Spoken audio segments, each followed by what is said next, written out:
여러분 반갑습니다. 정구 박사입니다. 전일 증시가 그나마 조금 장 후반에 반등하는 모습도 좀 보여주었는데 FOMC 회의를 앞두고 코스닥이 800포인트를 이탈하면서 마감이 됐고 코스피도 네 2450포인트를 하향 이탈하면서 2400포인트가 얼마 남지 않은 그런 모습까지 네, 시장이 많이 밀렸습니다. 너무나 어렵고 너무나 힘든 시장이 연속이 되고 있는데 아직도 증시의 바닥이 어딘지 알 수 없기 때문에 더욱더 답답하고 쉽지 않은 시장의 흐름이지 않나라는 생각도 많이 듭니다. 오늘 참 시장이 이렇게 빠지는데도 불구하고 마땅한 솔루션을 이렇게 명확하게 설명을 해드리기가 참 어려운 게 시장을 보는 사람의 입장에서 참 난해하다라는 생각도 참 많이 드네요. 말 그대로 시장이 전반적으로 유동성 축소 구간에서 금리 인상은 이미 예정돼 있는 상태인데 이로 인한 경기 침체가 이곳저곳에서 곳곳이 나오고 있다 보니 모든 실물 자산이 빠지는 그런 현상이 지속되고 있는 것 같습니다. 참 어려운 시장이죠. 어렵고 또 어려운 시장 속에서 참 중장기 투자를 고민하는 게 쉽지만은 않은 것 같습니다. 시장은 온통 테마주 중심의 당일 이슈에 따른 급등 테마주만 있을 뿐, 정상적인 업종이 상승을 못한 지는 거의 6개월 가까이 그런 현상이 지속 반복이 되고 있고, 또 매번 FOMC 회의마다 CPI 발표, 그리고 시장의 하락, 그리고 파월의 발언, 그리고 시장의 하락, 이러한 메비우스 띠처럼 지속적으로 반복되는 환경이 계속되다 보니까 시장의 누적된 피로감, 누적된 손실이 점점 쌓이고, 또 이런 부분이 어제와 오늘처럼 엄청나게 많은 신용 반대 매매 계좌를, 그러니까 신용 반대 매매 대상 계좌를 만들어 놓고 있는 게 아닌가라는 생각이 드네요. 너무나 힘든 시장 속에서 참 다들 뭐 힘내시라는 말뿐이 전달을 해줄 수 없어서 참 안타까운 마음이고요. 또 답답한 심정입니다. 자, 그걸 뒤로 하고 이어서 보면은, 자, 자이언트 스텝을 넘어 1% 금리 인상설과 신용 반대 매매 대상 계좌 16,000개 돌파, 거기에 더해 FOMC 때마다 초긴장 상태의 증시, 또 유독 아시아 증시에서 국내 증시만 하락한 이유에 대해서 한번 살펴볼 건데요.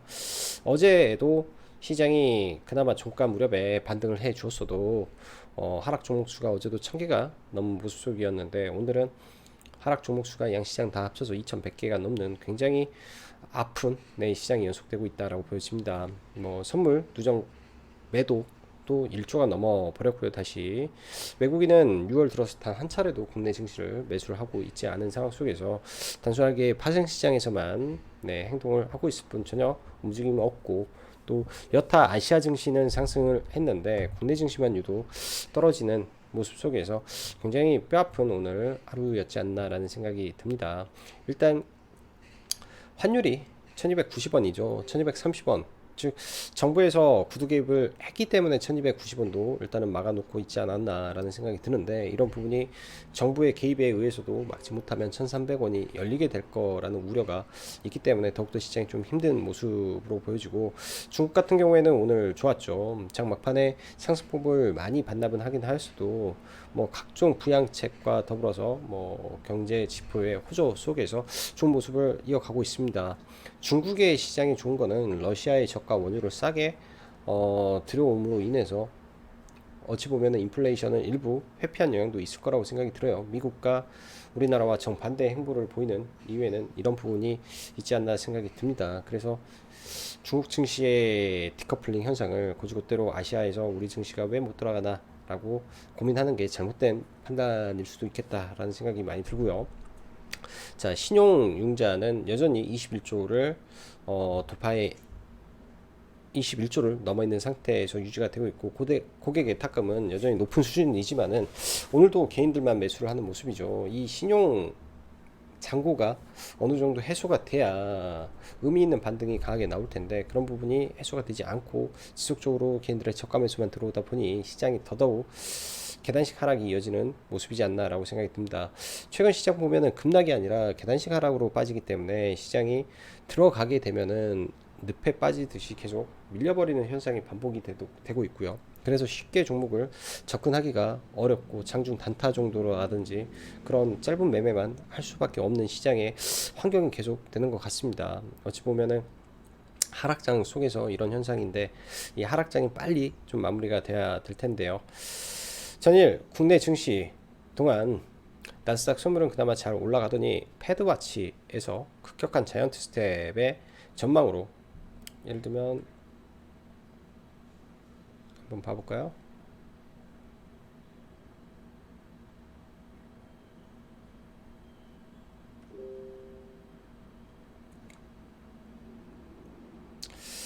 엄청나게 올랐죠. 정말 믿겨지지 않을 정도로 지금 상승을 하고 있습니다. 믿겨지지 않을 정도로 굉장히 높게 올라가 버렸는데요. 99.7%. 자이언트 스텝이 99.7%였는데, 그리고 제로였던 1% 금리 인상이 0.3이 됐고요. 0.5% 금리 인상은 제로가 돼 버렸죠. 말 그대로 이 컨센서스가 완전히 바뀌어 버렸습니다. 어제도 그러다 보니 미 증시가 장중 나스닥 선물은 좋았음에도 불구하고 장중에 매우 혼조세를 보였던 양상은 이 부분에 있었던 거라고 생각이 들고요. 일단은 뭐 0.3%지만 자이언트 스텝 인상설까지 좀 더해주면서 이런 부분이 일단은 시장의 우려감을 좀 만들면서 미 증시가 어제 굉장히 혼조세로 마감이 되었습니다. 이런 영향에 의해서 당연히 국내 증시도 일부 개파락은 저는 할 거로 예상을 했었는데, 사실 연속적으로 이렇게까지 빼야 되나 생각이 들 정도로 시장을 찍어 눌러버렸다라는 생각이 들면서 동시에 왜 한국 증시만 빠져야 되나 많은 고민을 했던 하루였던 것 같아요. 저도 왜 이렇게까지 빠져야 되지? 라는 고민을 많이 해봤던 것 같습니다. 6월 들어 외국인은 국내 증시를 절대 사지 않고 있다. 거기에 바스켓으로 매도만 하고 있으며 기관의 개입은 매우 소극적인 상황 속에서 미국의 자이언트 스텝은 혹은 1% 인상설까지 더해지며 우리나라 한은의 금리 인상에도 빨간불이 켜졌고요. 동시에 외신과 외국계에서 한국의 가계부채에 대한 우려가 더해지며 환율까지 가져다 보니 우리나라 시장만 이렇게 많이 빠지지 않았나 생각이 듭니다. 일단 한은도 미국이 예를 들어서 자이언트 스텝을 해서 0.75를 올리고 또 이걸 더해서 경기 전망은 당연히 하향 조정이 되겠죠. 인플레이션의 급격한 상승에 더해서 경기 침체로 갈 수 있는 우려를 연준은 이번에 파월이 반영을 할 거라고 봅니다. 파월은 경기가 일정 부분 둔화될 것이고 그로 인해서 금리의 상단을 높여놓고 경기가 둔화되기 때문에 이런 부분에서 어느 정도 속도 조절을 여기서 하지 않을까라는 생각이 좀 드는데요. 그러다 보면 한은 또한 이러한 금리 인상에 발을 맞춰야 되죠.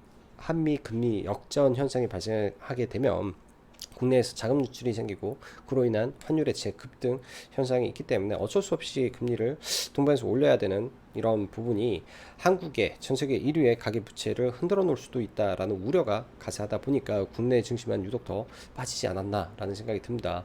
거기에 조금 더 하자면 신용 반대 매매 계좌의 급격한 증가를 그들이 알기 때문인지 받쳐주지 않는다라는 게 조금 더 부담스럽고 답답하기 그지 없지 않나 생각이 되고요. 시장 환경이 아주 어렵고 쉽지 않다고 밖에 할 수 없지 않나 생각이 듭니다. 매번 FOMC 회의를 앞두고 CPI 발표, 시장 하락과 우려, 또 파월의 발언, 시장 하락이 지속되는 굴레가 쉽게 해소가 되지 않다 보니 매번 반복되는 흐름이 이번은 아닐 거야 하는 생각을 너무도 쉽게 깨버리는 듯 싶습니다.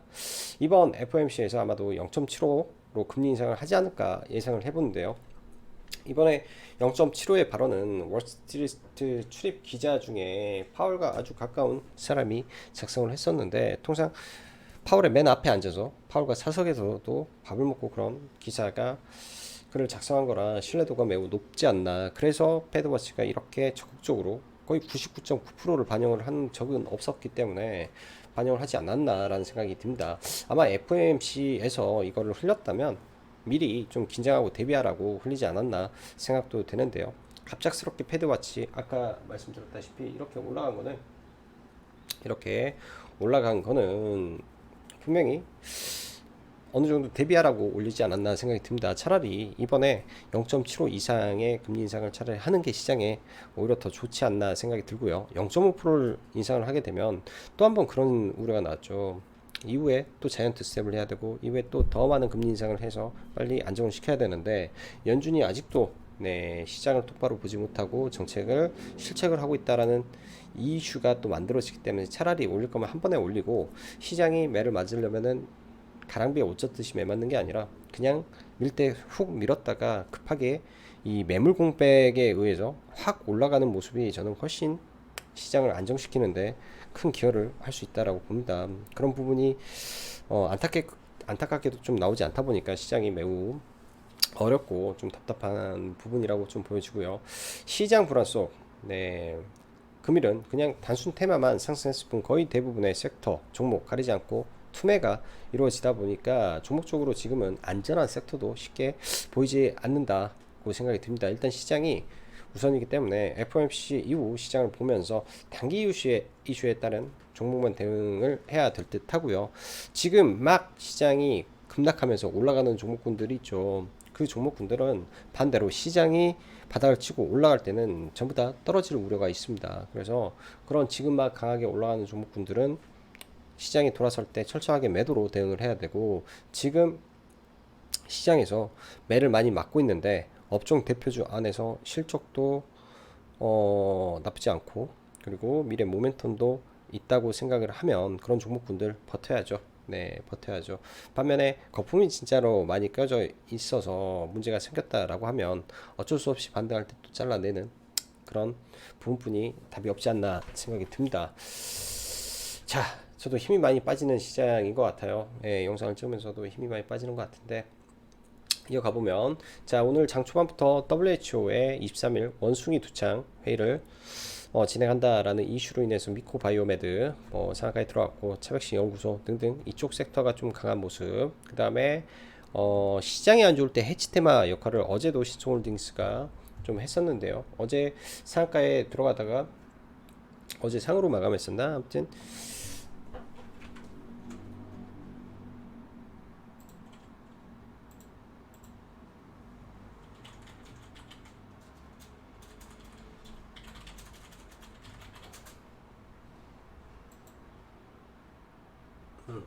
어제 엊그저께 네 상한가로 마감하고 어제 음봉이었는데 그러한 음봉을 잡아먹고 강하게 올라왔기 때문에 오늘도 한 차례 더 시세가 좀 나오지 않았나. 통상 시장이 안 좋으면 해치 테마주들이 한두 개는 움직이기 때문에 그러한 대장주로 좀 움직인 성격이 있었고요. 또 쌍용차 이슈 장중에 좀 나오면서 움직였던 거 뭐 개별 종목군들이기 때문에 뭐 특별하게 테마로 보기도 어렵고 2차 전지 섹터 오늘까지 굉장히 양호한 모습이었는데요. 저도 이거는 회원님들한테 한시에 기사를 봤을 때 이제 언급을 드렸던 내용인데 전일 같은 경우에 중국의 이 보조금 그러니까 2차 전기차 보조금을 내년까지 연장할 수 있다라는 내용이 좀 나왔었죠. 그로 인해서 국내 증시가 장 후반에 강하게 좀 들어 올려지면서 상승을 해주었고 그 중심에는 에코프로 비엔과 LNF가 있었는데 오늘 시장을 붕괴시킨 거는 바로 에코프로 비엔과 LNF가 영향을 끼쳤다라고 볼 수 있습니다. 일단은 갑작스럽게 또 미국에서 조만친 의원이 전기차 보조금 연장을 반대한다라는 이슈가 생기면서 2차 전지 섹터가 급격하게 밀려버렸는데요. 그게 특히 이제 에코프로 BM이 거의 신고가 영역에서 좀 밀렸기 때문에 지수 영향력이 있는 종목이 좀 밀렸다라는 점에서 조금 지수를 다 훼손시킨 장본이라고 생각이 들고 이런 종목군들 강한 종목이었던 만큼 추후에 또 어느 지점에서 자리를 잡는지 계속 2차 전지 섹터는 관심을 두고 지켜봐야 될 것 같습니다.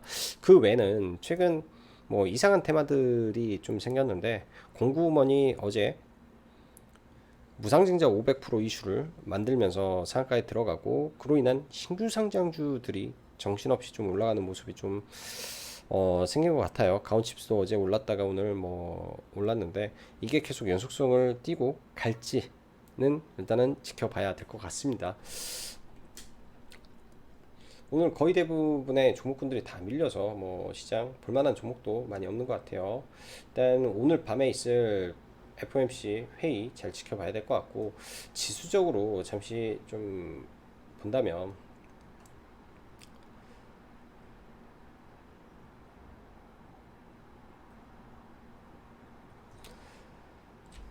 아이고, 여기서 좀 보죠. 지수적으로 본다면은 어찌 보면은 이게 원형으로 지금 빠지고 있기 때문에 일단 단기적인 박스권을 이탈을 했죠. 여기에서 잘못하면 가속 구간에 걸려서 750포인트까지도 빠질 수가 있습니다. 그렇지만 이 엔벨로프는 쉽게 깰 수 있는 자리가 아니기 때문에 그 엔벨로프 언저리에서 지지받고 다시 끔 돌리는 이런 되돌림 파동이 나오는지 좀 기다려 봐야 될 것 같고요. 아무래도 신용 반대 매매의 문이 열렸다라는 거는 내일 오전에도 그런 강력한 신용 반대 매매가 좀 많이 출해될 가능성이 높습니다. 그래서 매매를 하더라도 오전에만 잠깐 봐야 될 것 같은데, 내일 예를 들어서 개파락이 클 경우에 오전에 시장을 좀 보고, 개파락이 없을 때는 또 조심해서 시장의 방향성이 어디로 열지 모르기 때문에 시장을 대응해야 될 것 같네요. 매우 어려운 시장 연속되고 있어서 저도 마음이 너무 안 좋고 답답한 부분인데, 자 일단 코스닥 지수를 한번 놓고 보겠습니다. 연봉을 볼게요. 연봉으로 놓고 보면은 이 2019년도 18년도 예, 시가죠. 이때 고가고 이 구간까지 일단 떨어졌는데 굉장히 하락이 가파릅니다. 지금 22%, 고점 대비해서 23% 빠진 상태죠. 보통 이 정도는 굉장히 심한 낙폭인데 여기서 한 5% 정도 더 빠지게 되면 이런 지지와 저항이 있던 명확한 자리까지 내려오게 됩니다. 그래서 코스닥이 추가 3, 4% 정도 빠졌을 때 반등의 자리가 일단은 올 걸로 예상이 되는데요. 과거에도 변동성이 너무 커서 고점 대비해서 뭐 30%씩 왔다 갔다 하는 변동성이 있기 때문에 그 점도 체크는 돼야 될 것 같고, 월봉 기준에서 이 엔벨로프를 볼린저 밴드를 깨고 내려왔기 때문에 이 하단 월봉에서 만들어져 있던 이 하단 밴드까지 내려오면서 반등을 해줄지, 그렇게 되면은 770포인트에서 750포인트인데 항상 시장이 신용 반대 매매가 터져 버리면은 이 프레시 크래시라는 현상이 발생을 합니다. 강력한 하락이 떨어지는 그런 과정인데요. 이런 구간이 지금 이탈이 됐죠. 이때 21선을 하회했을 때 18년도에 모습을 지금 보여주고 있다라는 말씀을 한번 드린 적이 있는데, 그렇게 되면 단기적으로 이런 프레시 크래시 현상, 순간 빠졌다가 올라오는 이런 현상이 한번 발생하지 않을까라는 약간의 우려도 있습니다. 근데 이번 주에 굉장히 많이 빠졌어요. 이번 달에 굉장히 많이 빠졌고, 주봉으로 보더라도 굉장히 가파릅니다. 이 구간 떨어지면은 반등의 이 라인이 오기 때문에 일단은 여기까지 체크를 하고 시장을 바라봐야 될 것 같고요. 지금 뭐 종목으로 따져서 보기가 참 어려운 것 같네요. 자 먼저 삼성전자부터 하나하나 빠르게 보고 넘어가면, 삼성전자가 6만전자를 이제 이탈하려는 모습까지 좀 나오는 것 같습니다. 오늘 장중에 6만 200원까지 가서 거의 6만 원을 깨려는 모습까지 왔는데요. 거의 이 구간은 강력한 돌파가 있었던 자리에까지 되돌림이 나온 거라 일단 이 아래 구간에서는 또 관심을 좀 가져볼 만한 자리 같고, SK 하이닉스 또한 굉장히 많이 빠졌죠. 근데 더 빠질 수도 있지 않을까라는 생각이 듭니다. 지난번에 93,000원까지 밀려 내려왔는데 그런 자리까지 확인을 할지 좀 지켜봐야 될 것 같고요. 자 그리고 오늘 하이브가 엄청난 급락이 좀 나왔습니다. 깜짝 놀랐고요. 근데 이제 장중에 좀 돌리는 모습도 있었는데 이 구간에서 이 힘이 잘 작용을 못했고, 그리고 너무나 강력한 하락에 저점을 이탈하는 대형주의 모습이기 때문에 이 하락이 어디까지 이어질지 모르지 않나라는 생각이 듭니다.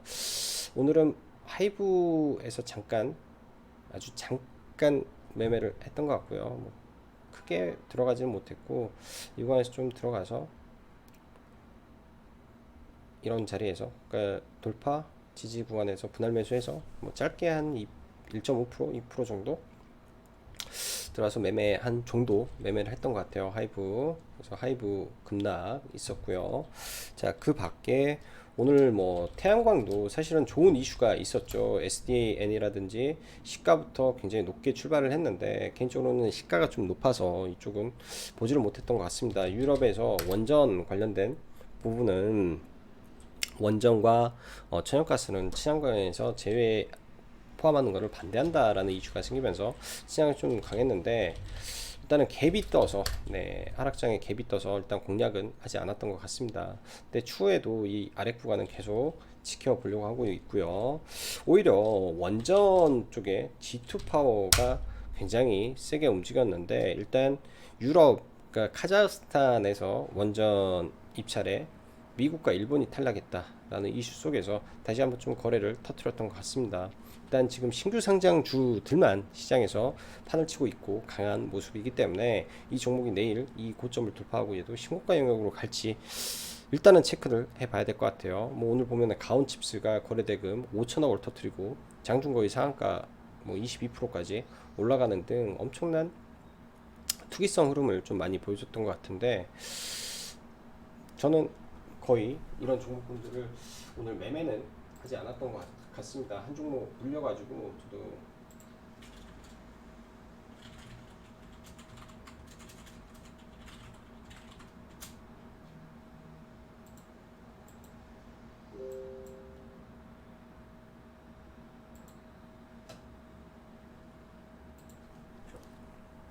한 종목 지금 물려서 좀 넘어가고 있는데요.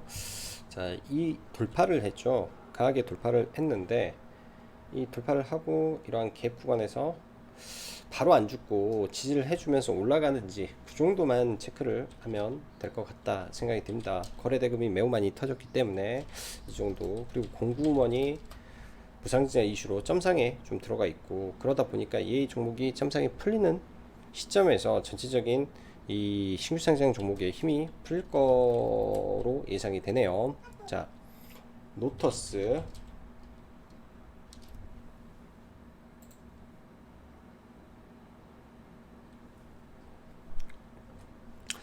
자, 최초의 무상증자 테마로 엄청난 급등을 했죠.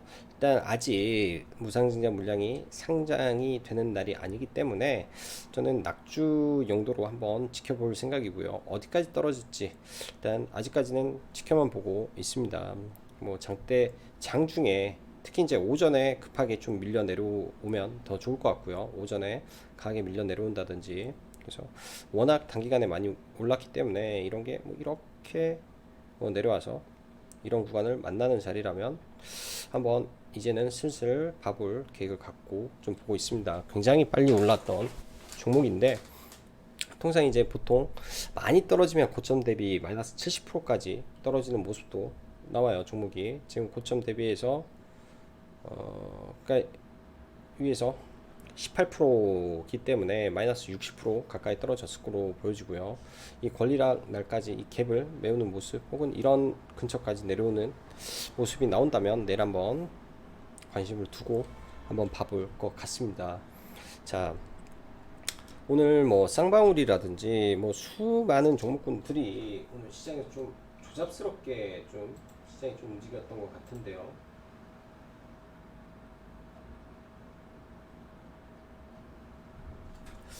저는 오늘 뭐 단기 매매 식으로 몇 개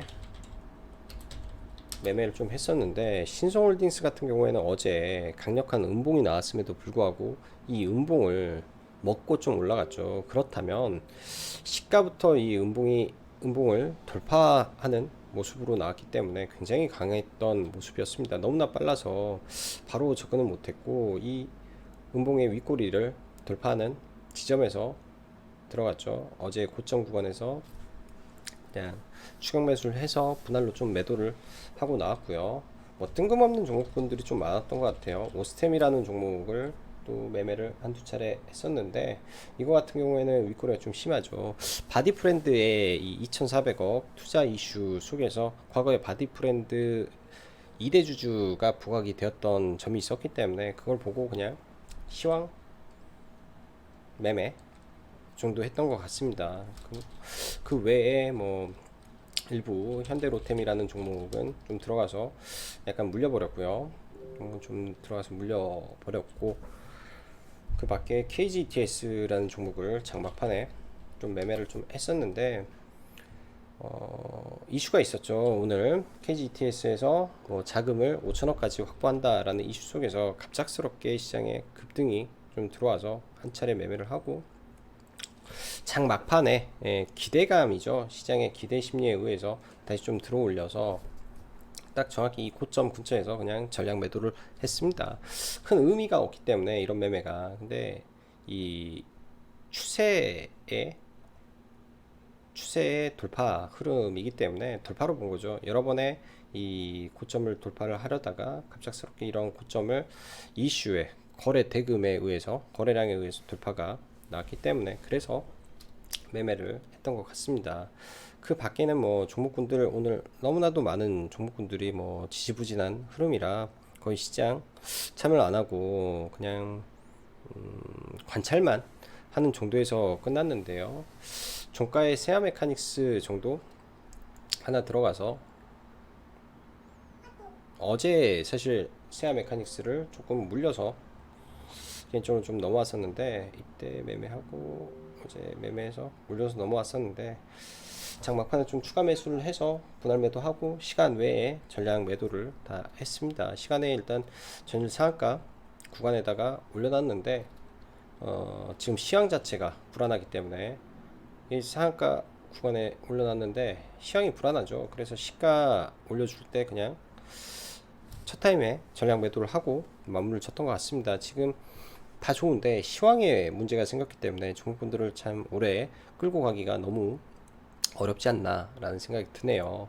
지금 시장 이번 주 FOMC 회의 결과를 앞두고 있는데 회의 결과가 어찌 됐든 시장이 급락을 하게 된다면 하단으로는 마이너스 5% 정도 열려 있다 라고 각오를 하면서 좀 종목분들을 잡아볼 생각을 하고 있습니다. 여러분들도 많이 겁나고 어려울 거라고 생각이 들어요.